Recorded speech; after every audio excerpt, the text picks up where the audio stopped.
Bismillahirrahmanirrahim. Assalamualaikum warahmatullahi wabarakatuh. Perkenalkan, saya Muhammad Sidik dengan NIM D10121710115 ingin mempresentasikan sidang skripsi saya yang berjudul Pembuatan Kurva IDF DAS Melawi menggunakan data curah hujan satelit TRMM yang divalidasi. Pertama-tama, saya ucapkan terima kasih kepada Bapak Ibu dosen yang sudah menonton video ini. Saya ucapkan juga terima kasih sebesar-besarnya kepada dosen pembimbing utama saya, Dr. Insinyur Kartini MT, IPU, ASEAN Eng ACPE, dan juga dosen pembimbing kedua saya, Dr. Stefanus Barlian Surya Masoka, STMT IPM, serta saya ucapkan juga terima kasih kepada dosen penguji utama saya, Profesor Dr. Haji Heni Herawati, STMT IPM, dan juga Bapak dosen penguji kedua saya, Bapak Eko Yulianto, STMT. Ya, untuk pertama-tama, pada seminar outline kemarin saya membawakan judul analisis curah hujan maksimum DAS Melawi berdasarkan kombinasi data curah hujan stasiun observasi dan data curah hujan satelit Tropical Rainfall Measuring Mission atau TRMM, yang setelah di seminar outline kan dirubah menjadi pembuatan kurva IDF DAS Melawi menggunakan data curah hujan satelit TRMM yang divalidasi.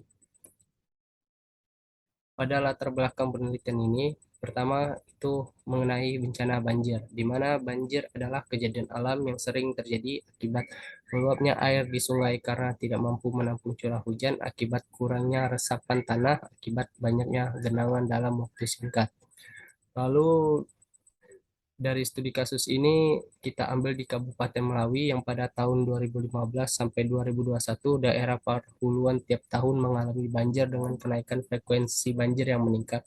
Terkhususnya Kabupaten Melawi yang pada bulan Oktober-November tahun 2021 mengalami banjir tertinggi seperti tahun 1963 yang mencapai rata-rata 4 meter di beberapa daerah. Dan fokusnya untuk pada latar belakang ini kita akan mencari data curah hujan yang dimana dari fenomena tersebut maka diperlukan data curah hujan dengan tingkat pengamatan yang baik dalam bentuk grafik penggunaan data observasi dan data satelit Tropical Rainfall Measuring Mission yang mendapatkan hasil kurva IDF DAS Melawi. Lokasi penelitian di DAS Melawi, di mana rumusan masalah dari penelitian ini adalah yang pertama karena faktor fenomena alam. Fenomena alam yang terjadi pada DAS Melawi ini karena siklus hujan yang tidak menentu akibat El Nino dan El Nina yang menyebabkan hujan ekstrim. Yang menjadi faktor utamanya tersebut. Lalu di mana alat penakar hujan yang seharusnya membantu pengamatan curah hujan tetapi sangat rawan mengalami human error atau kesalahan alat. Dengan kombinasi hujan 1 TMM akan membantu mengatasi masalah tersebut. Dan yang terakhir adalah ingin mengetahui grafik kurva IDF data curah hujan yang baik untuk membantu menghasilkan data hujan rencana. Tujuan penelitian ini adalah pertama mencari data curah hujan agar mendapatkan hasil data curah hujan koreksi yang representatif pada DAS Melawi dari hasil kombinasi data curah hujan observasi dan data curah hujan satelit, serta mengetahui kurva IDF yang dihasilkan dari curah hujan rencana untuk diaplikasikan dalam bentuk kurva agar dapat dimanfaatkan dalam merencanakan debit puncak pada DAS Melawi sebagai pengendalian perancangan banjir ataupun pengelolaan sumber daya air. Dalam metodologi penelitian ini, tahapan pertama, adapun tahapan pengumpulan data pertama yaitu data sekunder, yang dimana pada penelitian ini hanya memanfaatkan data sekunder yang meliputi data curah hujan observasi, stasiun BMKG Nanggapino, BMKG Susilo, Sintang, Nanggapino, Spauk, Serawai, Batubuil, Kota Baru, dan juga memakai data-data curah hujan satelit Tropical Rainfall Measuring DAS Melawi dari grade 1 sampai 50. Analisa yang dilakukan adalah mengumpulkan data curah hujan maksimum, uji homogenitas dan uji konsistensi, penyaringan data hujan TRMM, dengan kalibrasi data curah hujan, validasi data curah hujan, dan koreksi data curah hujan. Serta dilanjutkan dengan distribusi curah hujan, uji Smirnov dan Kolmogorov, dan uji C kuadrat. Selanjutnya baru intensitas curah hujan metode dengan menggunakan metode Mononobe dan menghasilkan kurva IDF. Dalam diagram alur penelitian ini, yang pertama bisa dimulai dari inventaris data, lalu pembagian data curah hujan TRM dan data curah hujan observasi, yang mana hujan observasi akan dilakukan uji homogenitas yang bisa untuk dapat dieliminasi jika tidak mencapai homogen, dan dilanjutkan dengan uji konsistensi yang akan dieliminasi juga jika tidak menghasilkan hasil yang konsisten. Lalu data curah hujan TRMM dilakukan hal yang serupa dan dilanjutkan dengan nilai R dan RMSE data sebelum dikoreksi dengan syarat lolos jika R lebih dari 0,5 dan RMSE kurang dari 300 mm. Selanjutnya dilakukan kalibrasi untuk mencarikan nilai R terbaik, baru dilakukan persamaan koreksi dan data curah hujan TRM yang dikoreksi, selanjutnya distribusi curah hujan dan pembuatan kurva IDF. Dalam analisis data, pertama pengumpulan data curah hujan maksimum stasiun observasi ditentukan dari tahun data yang tersedia dengan pengumpulan data harian maksimum tertinggi pada tahun tersebut. Misalnya pada tahun 98, BMKG Susilo mendapatkan 98,60, BMKG Nangapino mendapatkan 184 mm, dan Sintang 140 mm, dan seterusnya. Adapun data yang tidak tercatat itu akan dikosongkan. Setelah data-data tersebut ditabelkan, dilanjutkan dengan uji homogenitas, yang dimana hasil uji homogenitas itu nilai T hitung dan nilai T tabel. Nilai T hitung harus kurang dari nilai T tabel untuk mendapatkan homogenitas. Dan untuk rekapitulasi uji homogenitasnya bisa dilihat di mana BMKG Susilo tidak homogen dengan STG 01 Sintang dan juga STG 03 Nangapino serta STG 16 Kota Baru. Yang mana data yang tidak homogen ini akan dieliminasi dan hanya memakai data yang homogen saja. Selanjutnya, data yang homogen tersebut dipakai untuk melakukan uji konsistensi di stasiun observasi dengan metode RAPS, yang dimana di sini dijadikan contoh adalah BMKG Nangapino yang pada tahun 98 sampai 2019 dengan nilai curah hujan maksimum per tahunnya dikelompokkan di sini. Lalu dari tabel ini adalah 22 dari jumlah data yang tersedia, lalu dilakukan interpolasi untuk mendapatkan nilai Q per N, dan dihasilkan rekapitulasi nilai dengan hasil konsisten di 5 stasiun tersebut. Setelah itu dilanjutkan dengan uji non koreksi data TRMM, yang dimana pada ini akan menggunakan BMKG Nangapino dan Grid TMM sebagai contoh. Data yang digunakan dari tahun 1998 sampai 2019, di mana nilai-nilai yang dihasilkan harus di kotak pertama itu adalah tahun, dan kotak kedua itu data curah hujan observasi, dan yang kotak ketiga itu adalah nilai TRMM dari grid ketiga. Data dilanjutkan dengan perhitungan mencari sampai tahun 2019 dengan hasil yang didapatkan yaitu nilai jumlah data curah hujan, nilai rata-rata XY, nilai X, nilai X, Y, nilai X pangkat 2, nilai Y pangkat 2, dan seterusnya. Untuk mendapatkan data tersebut digunakan data ini digunakan untuk mencari nilai korelasi yang baik.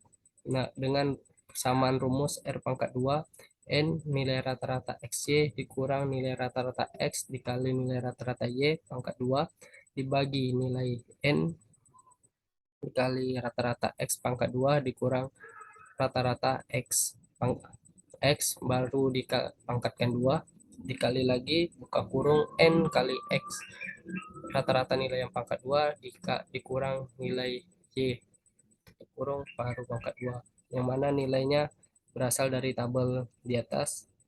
Didapatkan nilai R pangkat 2 itu adalah 0,43. Untuk mendapatkan nilai korelasi harus diakarkan dari 0 nilai R pangkat 2 nya itu dari determinasi ini menjadi nilai korelasinya 0,66 dan nilai RMSE nya sendiri itu dari jumlah data curah hujan tersedia dikurang X kurang pangkat Y pangkat 2 yaitu nilai rata-rata dari hasil jumlah 0,309,179,86 dihasilkan nilai 34,22 mm. Setelah dilakukan non koreksi, dilanjutkan untuk dilakukan kalibrasi. Dalam melakukan kalibrasi, cara yang digunakan sama dengan melakukan non koreksi, hanya saja menggunakan data yang lebih sedikit yaitu pada tahun 98 sampai 2008 yang dihasilkan dengan cara yang sama pada perhitungan non koreksi sebelumnya dan dihasilkan nilai yang serupa di mana untuk mendapatkan regresi linear kita harus menggunakan rumus Y sama dengan BX tambah A. Untuk mencari nilai tersebut, nilai A didapatkan dengan persamaan rata-rata Y dikali rata-rata X pangkat 2 dikurang rata-rata X dikali X pangkat Y, rata-rata XY.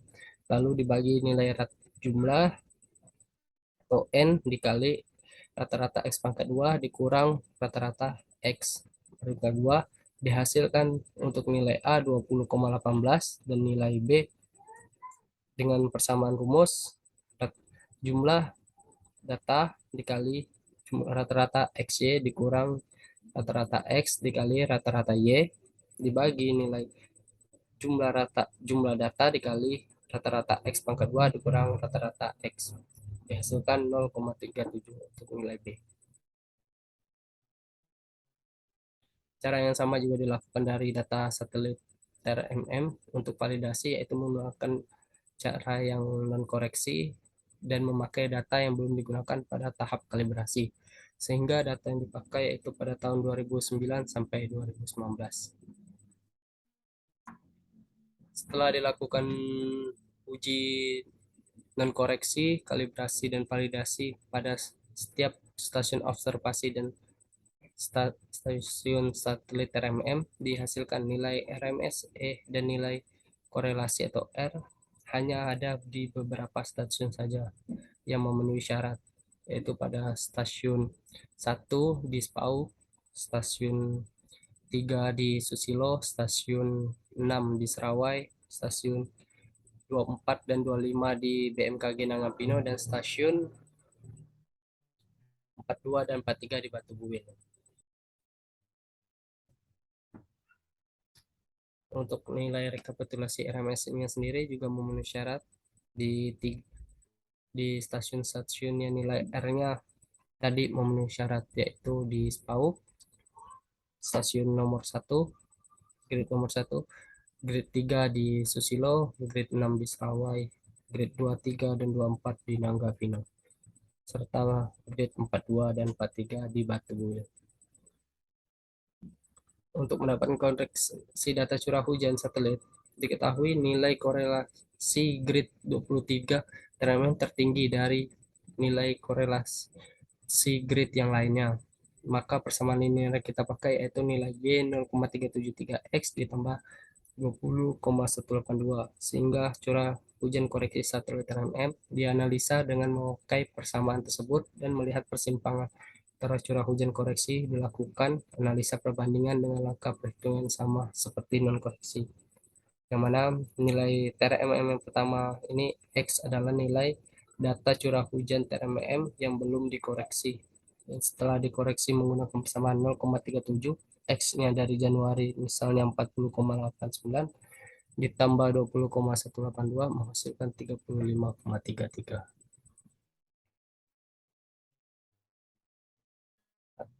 Perhitungan non Perhitungan koreksi tersebut dilakukan dari tahun 98 sampai 2019 dan dihasilkan bentuk grafik perbandingan antara curah hujan sebelum dikoreksi dan curah hujan setelah dikoreksi. Yang mana data itu menjadi lebih baik. Setelah analisis data dilakukan, pengumpulan data curah hujan maksimum yang terpilih itu diambil dari 5 stasiun observasi sebelumnya dan ditambah 7 7 stasiun observasi, 7 stasiun satelit RMM, yaitu dari grid TRM 1, 3, 6, 23, 24, 42, 43, yang data curah hujan maksimumnya diambil per tahun tertinggi pada tahun tersebut. Lalu kita dapatkan nilai maksimum untuk analisis distribusi curah hujannya untuk mencari kurva IDF. Analisis distribusi curah hujan akan menggunakan beberapa metode. Yang pertama adalah metode normal, yang dimana yang memasukkan cara melakukannya adalah dengan memasukkan nilai curah hujan maksimum tertinggi dari yang stasiun terpilih tersebut antara kombinasi data curah hujan satelit dan data curah hujan observasi, lalu diurutkan dari nilai yang tertinggi sampai terendah dan juga mencari nilai lognya serta mendapatkan nilai N untuk jumlah data, rata-rata rata-rata, standar deviasi, CS, CK, dan CV. Yang mana itu untuk menghitung nilai X. Metode normal adalah X rata-rata ditambah K ditambah dikali S. 20281 diambil dari nilai data rata-rata curah hujan, lalu 0,8, 0,25 dan min 0,25 kita gunakan dari data tabel metode normal.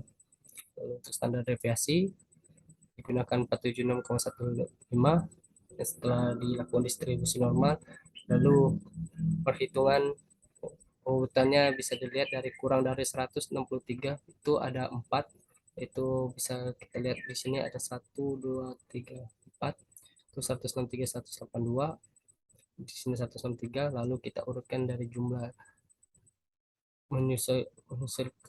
menyesuaikan dari jumlah yang ada di sini dan bisa diambil keputusan bahwa data curah hujan metode normal dapat diterima.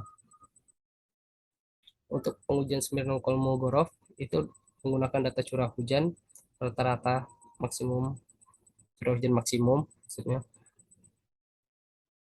curah hujan maksimum dengan pengompokan dari tertinggi sampai terendah. Tinggi terendah, lalu dicari nilai PXM dengan cara PXM tambah N1, yaitu nilai M dari sini dibagi N22 ditambah 1 dan didapatkan hasil 0,083, lalu dicari PX, lalu untuk mendapatkan nilai T atas dan T bawah itu menggunakan tabel metode metode normal. Untuk metode analisa distribusi hujan metode Gumbel itu sama caranya, mulai pengurutan dari yang tertinggi sampai terendah, lalu dilakukan dengan cara metode Gumbel yaitu nilai X tambah Y tambah 4,9 0,027, lalu nilai tersebut dimasukkan, nilai Y didapatkan dari tabel Gumbel yang dimana diambil dari 0,8, 0,6, 0,4, dan 0,2, lalu mendapatkan hasil sebagai berikut, lalu dikelompokkan menjadikan nilai batas untuk menghitung jumlah yang ada tersedia di sini. Yang bisa kita lihat kurang dari 164 ada 5, 1, 2, 3, 4, 5, dan seterusnya. Lalu dilakukan perhitungan dengan keputusan data yang diterima. Smirnov-Kolmogorov juga melakukan hal serupa dengan dapat mencari nilai rata-rata X dan PX serta mencari nilai PX pangkat 2 dengan FT 0,272 X kurang 494 dari hasil rumusan yang sebelumnya, didapatkan nilai 2,88, dan untuk mencari nilai 29 atas, nilai T atas dan T bawah itu menggunakan tabel metode Gumbel, yang mana hasil pada metode Gumbel ini dapat diterima.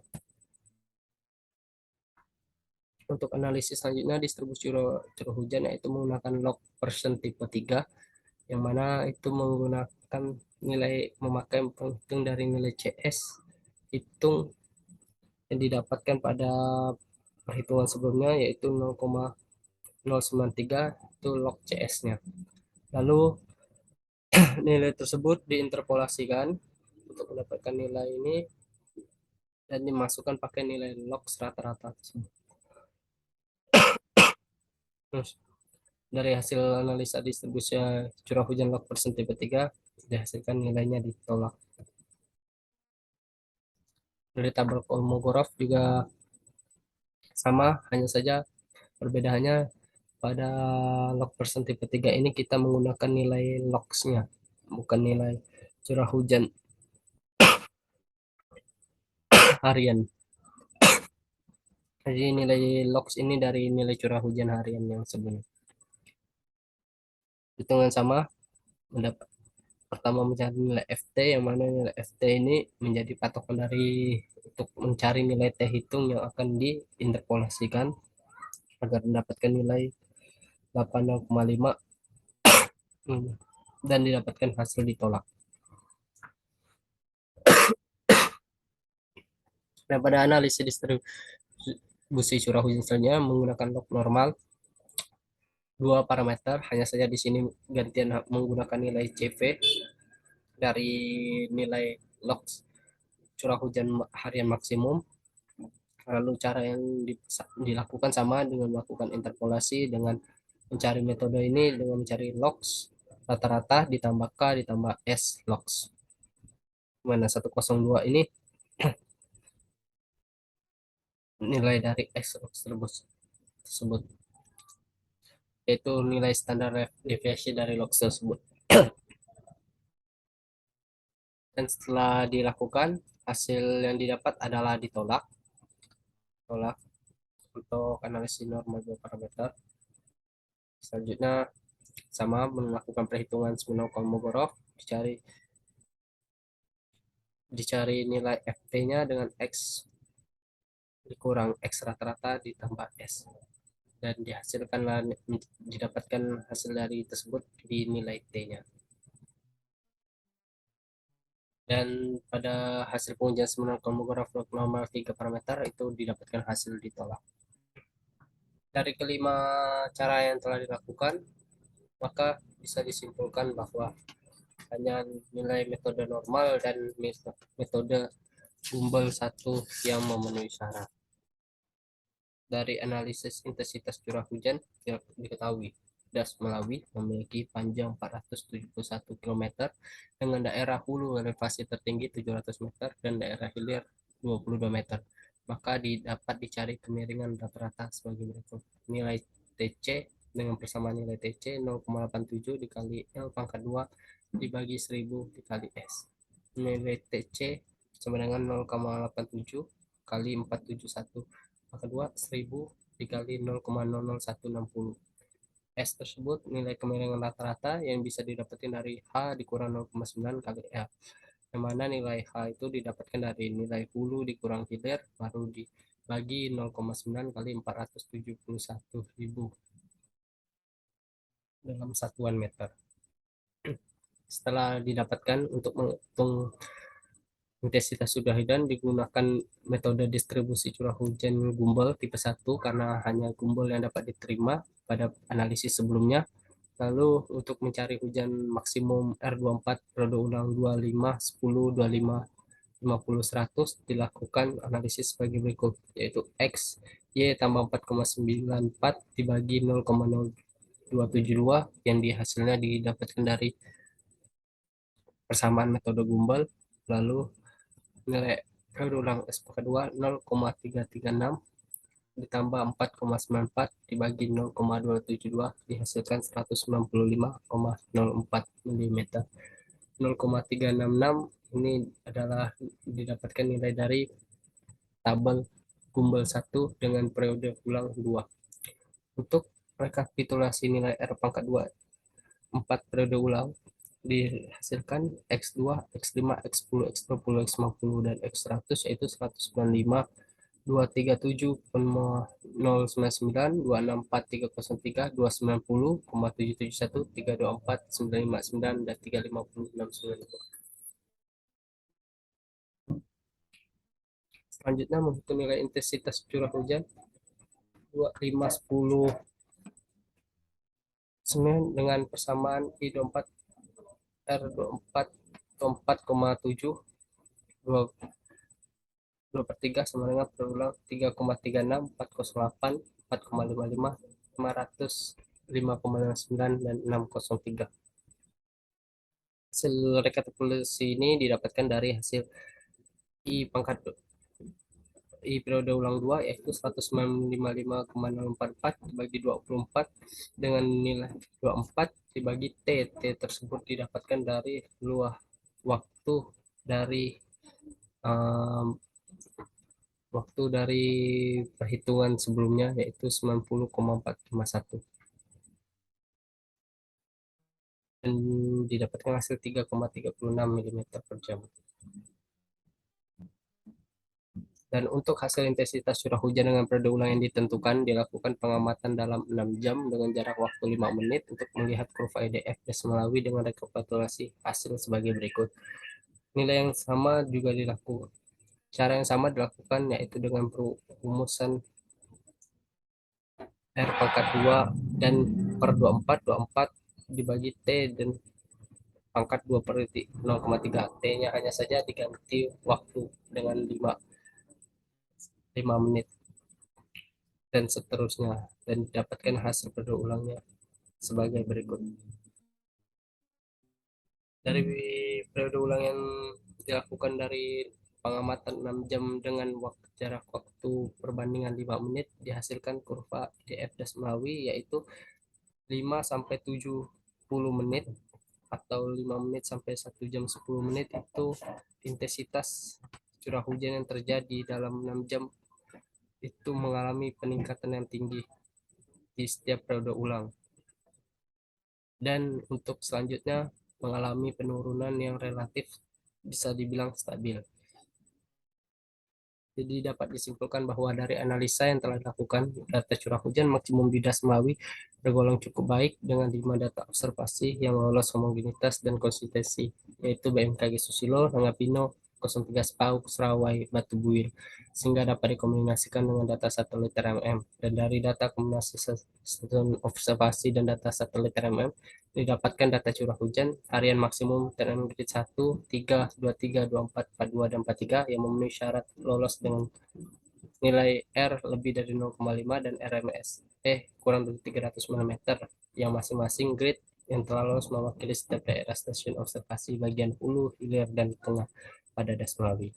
Berdasarkan analisa data tersebut, nilai R tertinggi dari satelit TRM ada di grade 23 sehingga dipakai dalam persamaan koreksi TRM stasiun satelit yang lainnya mendapatkan data curah hujan koreksi dan mengkombinasikan data curah hujan stasiun observasi dan stasiun satelit sehingga data kombinasi yang digunakan dalam distribusi curah hujan yang cocok pada Das Melawi adalah metode Gumbang tipe 1 di mana digunakan dalam analisa frekuensi hujan periode ulang 2510 550 dan 100 dengan nilai 195,04 23709 mm 264,30 290,77 324,96 dan 350,69 mm. Dengan hasil pengamatan intensitas dalam kurun waktu 360 menit didapatkan intensitas hujan yang tinggi di 5 sampai 70 menit pada setiap periode ulang Das Melawi.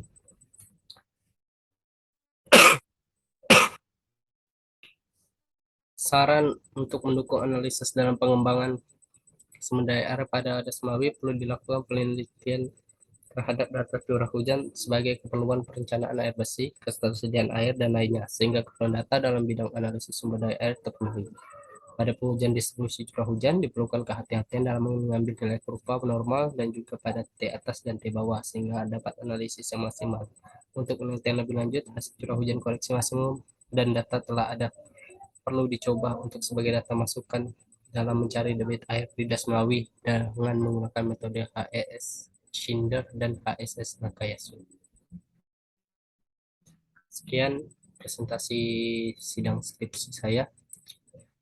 Terima kasih untuk Bapak Ibu dosen yang telah mendengarkan atas perhatiannya. Terima kasih. Assalamualaikum warahmatullahi wabarakatuh.